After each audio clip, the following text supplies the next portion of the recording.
Hello friends, बहुत बहुत स्वागत है आप सभी का हमारे यूट्यूब चैनल में। तो हम लोग शुरू करते हैं। हम लोग देख रहे थे प्रमुख राज्य और उनके वंश तथा राज्य क्षेत्र और कुछ मुख्य महत्वपूर्ण उनके तथ्य के बारे में। तो चलिए हम लोग पहले आज हम लोग शुरू करेंगे यहाँ से कि भारत में सबसे पहले कौन से मुस्लिमों ने आक्रमण किया था। तो अरबियों ने सबसे पहले भारत पे आक्रमण किया था 712 ईस्वी में। 712 ईस्वी में अरबियों ने भारत पे आक्रमण किया था। किसके नेतृत्व में? मोहम्मद बिन कासिम के नेतृत्व में। कौन से एरिया पे? तो सिंध वाले एरिया पे। और सबसे पहले सिंध वाले एरिया पे आक्रमण हुआ था मुस्लिमों का। और सिंध का उस समय राजा जो था उसका नाम था दाहिर। ठीक है, तो हमने क्या बताया? मोहम्मद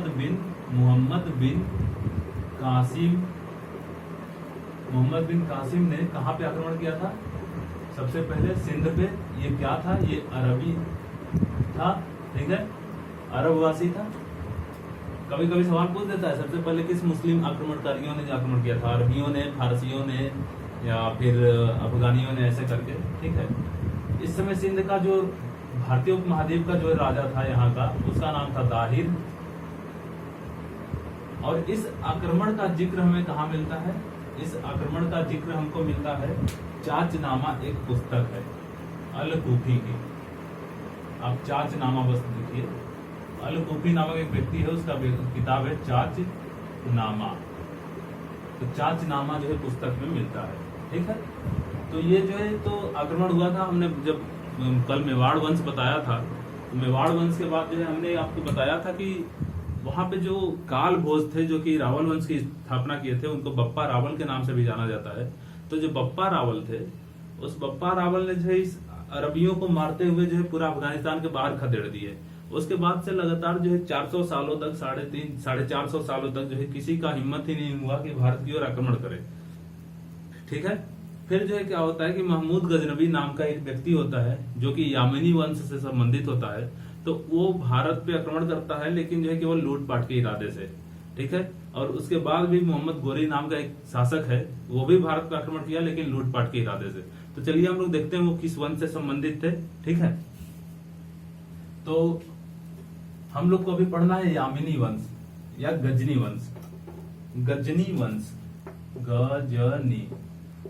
वंश। इसी गजनी वंश को यामिनी वंश भी जाना जाता है। वह यामिनी वंश के नाम से जाना जाता है। इस गजनी वंश का संस्थापक जो है, उस व्यक्ति का नाम है अल्पतगीन।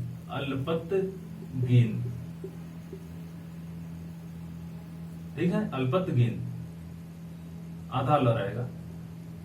और अल्पतगीन ने इस वंश की स्थापना की, संस्थापक था। अब आप इस बात को समझिए कि इसी का एक दामाद था, जो कि इसका गुलाम था। इसके द्वारा पहले खरीदा गया था, वो गुलाम था इसका। और बाद में उसके साहस से क्या होता है कि उसकी साहस और वीरता से प्रभावित होकर जो अल्पतगीन होता है, वो इसको क्या करता है, अपने दामाद को, अपने गुलाम को ही अपना दामाद बना लेता है। अल्पतगीन का दामाद था, जिसका नाम था सुबुक्तगीन। तो इस अल्पतगीन का ये दामाद होता है। पहले इसका ये क्या रहता है? गुलाम रहता है। इसको अल्पतगीन खरीदा रहता है पैसों में, लेकिन इसकी साहस और वीरता से प्रभावित होकर ये इसको अपना दामाद बना लेता है। अब ये सुबुक्तगीन, चूंकि इसका कोई बेटा नहीं रहता है अल्पतगीन का, तो सुबुक्तगीन अगला शासक बनता है, और ये इसी वंश का नाम बदल के यामिनी वंश कर देता है। ठीक है, तो कभी कभी यामिनी वंश का संस्थापक पूछा जाता है, तो सुबुक्तगीन उसका आंसर हो जाता है। ठीक है, सुबुक्तगीन आंसर भी सही माना जाएगा, क्योंकि उसने यामिनी वंश की अलग से नींव डाली थी। ठीक है, तो सुबुक्तगीन का ही बेटा था, क्या नाम था उसका? महमूद गजनवी। ठीक है, महमूद गजनवी। एक चीज आप ध्यान रखिएगा, एक बार क्वेश्चन ये पूछा गया है आयोग में, पीसीएस में, कि गजनी वंश या यामिनी वंश का संस्थापक कौन है? तो वहां पे आंसर अल्पतगीन को सही माना गया है, क्योंकि अल्पतगीन ने ही गजनी वंश की नींव डाली थी, और इस वंश की नींव पड़ी। इसी नाते सुबुक्तगीन राजा बन सका, और उसने नाम बस चेंज किया। तो यानी कि नाम तो चेंज किया, नाम इसी के नाम पे चेंज किया ना। नींव तो कहीं ना कहीं गजनी की ही डाली गई थी। अगर गजनी ना होता तो यामिनी ना होता, इसलिए अल्पतगीन को ही जो है यामिनी वंश का और गजनी वंश का दोनों का संस्थापक माना जाता है। जब अल्पतगीन ऑप्शन में ना हो तब सुबुतगीन लगाना है आपको। इसी का बेटा था महमूद गजनवी। ये जो है खलीफा के सामने बार बार जो है भारत पे आक्रमण करने की शपथ लेता था। इससे 2-4 पॉइंट क्वेश्चन आपको याद रखने हैं। यह प्रथम ऐसा मुस्लिम शासक था, प्रथम मुस्लिम शासक जो सुल्तान की उपाधि धारण किया था, सुल्तान की उपाधि धारण किया था। इसके पहले कोई राजा सुल्तान नहीं लगाता था, कोई भी मुस्लिम शासक। उसके बाद से इस व्यक्ति को मूर्ति भंजक या बुद्ध सीकन के नाम से भी जाना जाता है। बुद्ध सीकन, बुद्ध सीकन मतलब मूर्ति तोड़ने वाला। तो महमूद गजनवी को मूर्ति भंजक या फिर बुद्ध सीकन के नाम से भी जाना जाता है। ये जो है कई बार पूछा गया जो है सवाल है, ठीक है। एक सवाल यह भी है कि किस अफगान शासक के दरबार में हिंदू व्यक्ति जो है उच्च पदों पे रहते थे। तो इसी के जो है दरबार में हिंदू व्यक्ति जो है उच्च पदों पे थे, ठीक है। अब जो है हम लोग बात करते हैं कि इसके साथ जो है जब ये भारत आ रहा था तो इसके साथ जो है एक व्यक्ति आया था, उसका नाम था अल बरूनी। तो भारत आने के क्रम में इसने किया क्या था, पहले इस पे बात करें। तो ये भारत आया और 17 बार आक्रमण किया और यहाँ से धन संपदा लूट के ले गया। और 17 बार जो है कहाँ आक्रमण किया, सोमनाथ के मंदिर पे, सोमनाथ के मंदिर पे। सोमनाथ का मंदिर कहाँ है, गुजरात में, गुजरात में। किसकी मूर्ति रखी गई है, भगवान शिव की, ठीक है। अब महमूद गजनवी के साथ एक व्यक्ति भारत आया जिसका नाम था अल बरूनी। तो अल बरूनी इसके साथ भारत आया, क्या नाम था, अल बरूनी। अल बरूनी ने एक किताब लिखी है जिसका नाम है तहकीके हिंद, तहकीक ए हिंद, या फिर हम इसी किताब को बोलते हैं किताबुल हिंद। इसी को बोला जाता है किताब उल हिंद। ये किस भाषा में लिखी गई है, तो ये लिखी गई है अरबी भाषा में। इस बात को आप ध्यान रखिएगा, इस बात को ध्यान रखिएगा, अरबी भाषा में लिखी गई है ये किताब। और जो है हम आपको बताएं कि ये जो तहकीके हिंद है इसका हिंदी में रचना कौन किया है, तो इसका हिंदी में रचना किया है रजनीकांत शर्मा ने। रजनीकांत शर्मा ने जो है इसका हिंदी में अनुवाद किया है, ठीक है। किसने, रजनीकांत शर्मा ने, तहकीके हिंद का। अब इसके दरबार में, महमूद गजनवी के दरबार में 2-4 व्यक्ति और प्रमुख रहते थे, उनके बारे में हम जान लेते हैं, बस उसके बाद जो ये टॉपिक खत्म हो जाएगा, ठीक है। तो इसके दरबार में 3 और व्यक्ति रहते थे जिन्होंने अच्छे अच्छे किताब लिखे हैं। अक्सर एग्जाम में उनकी बातें पूछी गई हैं, तो अब उनको याद रखना है। उनका नाम है, एक का नाम है उतबी, उतबी, एक का नाम है बैहाकी, और तीसरे का नाम तो लगभग सभी ने सुना होगा, फिरदौसी। फिरदौसी ने एक किताब लिखा है जो कि बहुत ही फेमस किताब है, इसका नाम है शाहनामा। शाहनामा, फारस के राजा की कहानी लिखी गई है इसमें, शाहनामा। ये किस भाषा में लिखी गई है, फारसी भाषा में, फारसी भाषा में लिखी गई है, फिरदौसी, ठीक है। फिरदौसी को, ये जो फिरदौसी है इसको पूर्व का होमर भी कहा जाता है। क्या कहा जाता है, ओहो बहुत गर्मी है। इसको पूर्व का होमर भी कहा जाता है, फिरदौसी को पूर्व का होमर। बैहाकी ने भी एक किताब लिखी है और उतबी ने भी किताब लिखी है। तो बैहाकी ने जो किताब लिखी है उसका नाम है तारीख सुबुत गिनी, तारीख ए सुबुक गिन या गिनी। और कुतुबी ने एक किताब लिखी है जिसका नाम है तारीख ए यामिनी। तो ये 3 किताबें याद रखिए। इसको एक टाइटल दिया गया है पूर्व का होमर। बैहाकी को भी एक टाइटल दिया गया है। बैहाकी को जो है क्या टाइटल दिया गया है कि पूर्वी पेप्स। ये टाइटल किसने दिया है, एक इतिहासकार है जिनका नाम है लेनपुल ने पूर्वी पेप्स की उपाधि जो है दी है किसको, बैहाकी को। ये पूर्वी पेप्स और पूर्व का होमर ये सब क्या है, तो ये एक ऐसे जो है कहीं ना कहीं अच्छे राइटर हुआ करते थे, जो कि अच्छी किताब लिखे हैं, उनका तोड़ कोई नहीं होता था। जैसे कि नहीं बोला था भारत का शेक्सपियर, किसको? तुलसीदास, अरे कालिदास को बोला जाता है, कालिदास को भारत का शेक्सपियर। तो ऐसा मतलब ये थोड़ा ना कि वही शेक्सपियर हो गए, तो उपनाम हो गया। तो वही चीज यहाँ पे इनको दी गई थी, ठीक है। अब अगली जो वंश है हम लोग उसके बारे में पढ़ेंगे। उस वंश का नाम है ससबनी वंश, जिससे संबंधित था मोहम्मद गोरी, ठीक है। मोहम्मद गोरी इससे संबंधित था, उस वंश के बारे में हम लोग पढ़ेंगे, ससबनी वंश। तो देखते हैं, देखिए हम इन वंशों के राज्य क्षेत्र और आखिरी शासक नहीं बता रहे हैं, क्योंकि कोई मतलब ही नहीं है। ये वंश जो है भारत में फलीभूत हुए ही नहीं है, ये विदेशों में जो है रहते थे। बस इनके आक्रमण जो किए हैं उनसे हमें मतलब है।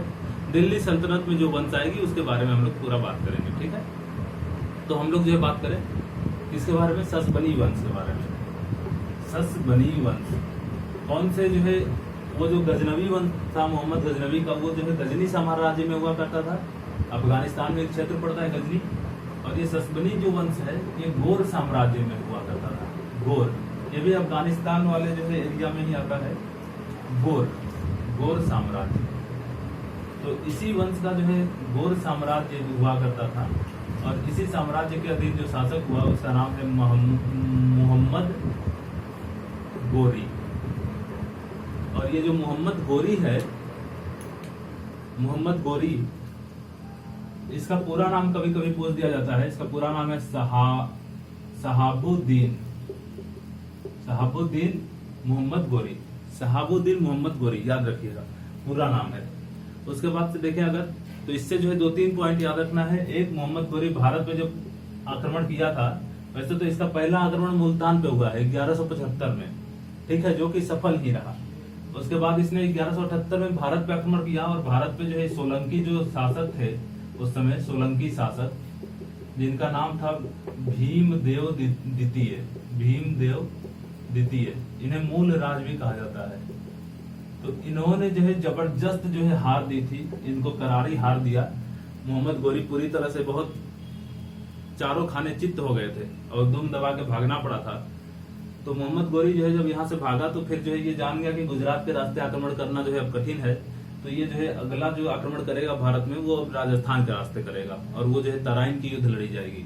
तो इसी ने जो है फिर जो है तराइन का पहला युद्ध लड़ा। किसके साथ? तराइन का पहला युद्ध हुआ भाई गोरी और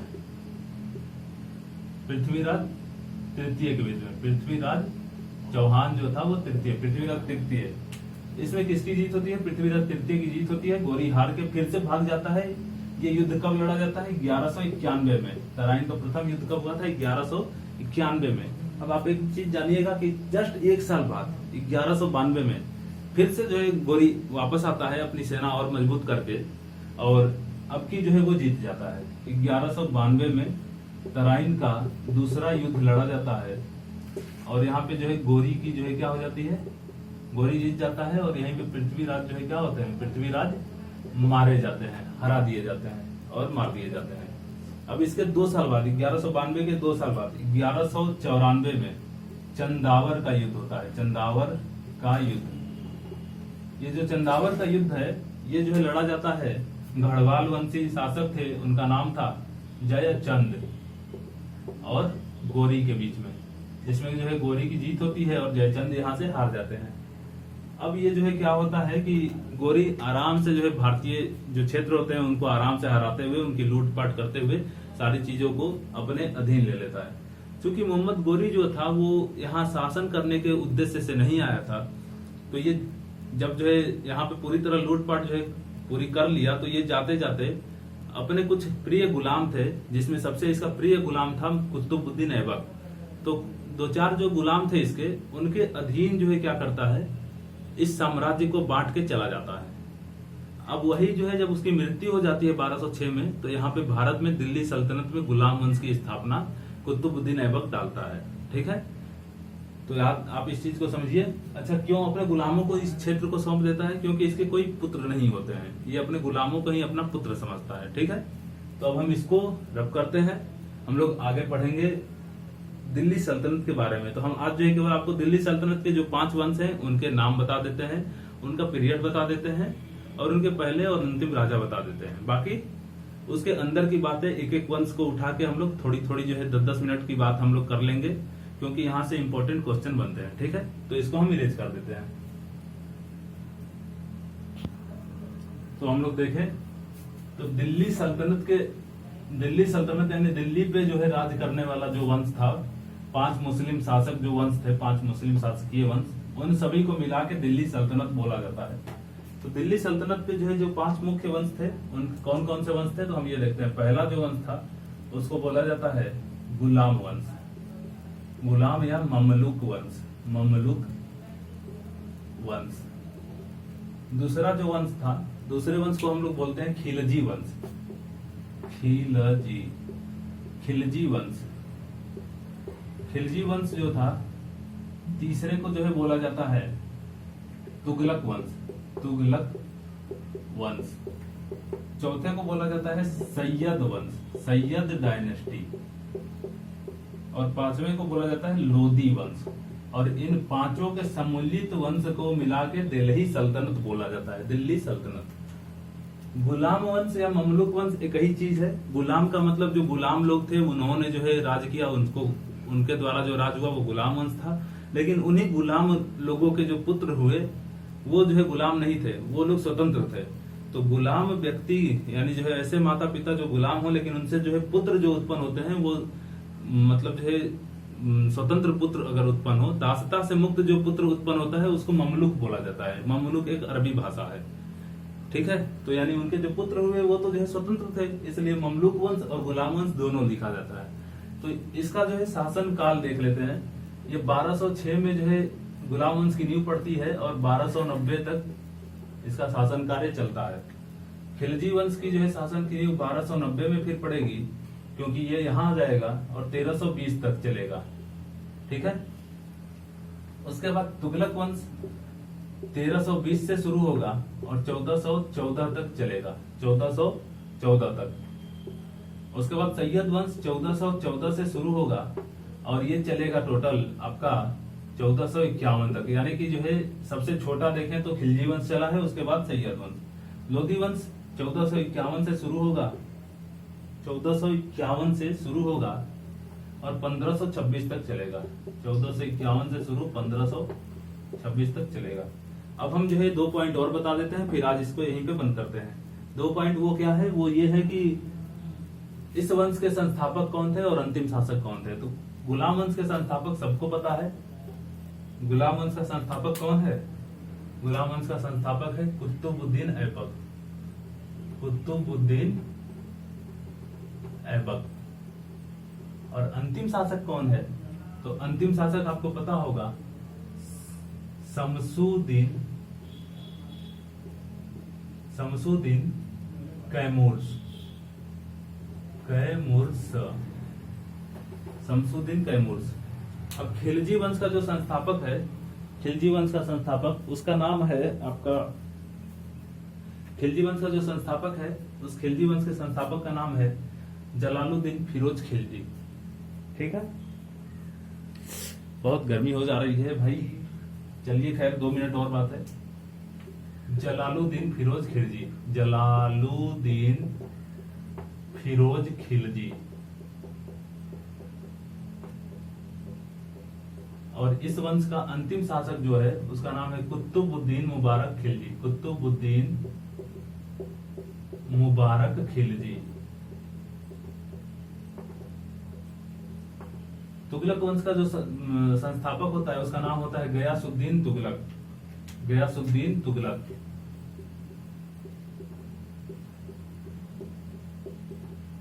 और इस वंश का अंतिम जो शासक है उसका नाम है नासिरुद्दीन तुगलक। सैयद वंश का जो संस्थापक है उसका नाम होता है खिज्र खान, खिज्र खान। ठीक है, और अंतिम जो शासक है उसका नाम है अलाउद्दीन आलम शाह, अलाउद्दीन आलम शाह। लोधी वंश का तो आपको पता होगा, लोधी वंश का जो संस्थापक है उसका नाम है बहलोल लोधी, बहलोल लोधी। और जो अंतिम शासक है, अंतिम शासक का नाम है इब्राहिम लोधी, इब्राहिम